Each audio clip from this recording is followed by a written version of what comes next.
احمد، لگتا ہے رمضان ختم ہونے والا ہے۔ ہاں فاطمہ، عید آنے والی ہے۔ ہم چاند دیکھنے جائیں گے۔ اگر چاند نظر آ گیا تو کل عید ہوگی۔ یہ دیکھو بچوں، تمہارے نئے عید کے کپڑے۔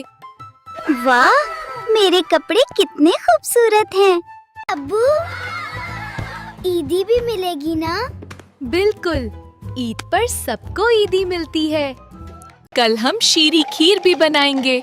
مجھے شیریں کھیر بہت پسند ہے۔ فاطمہ، گھر کو عید کے لیے سجائیں۔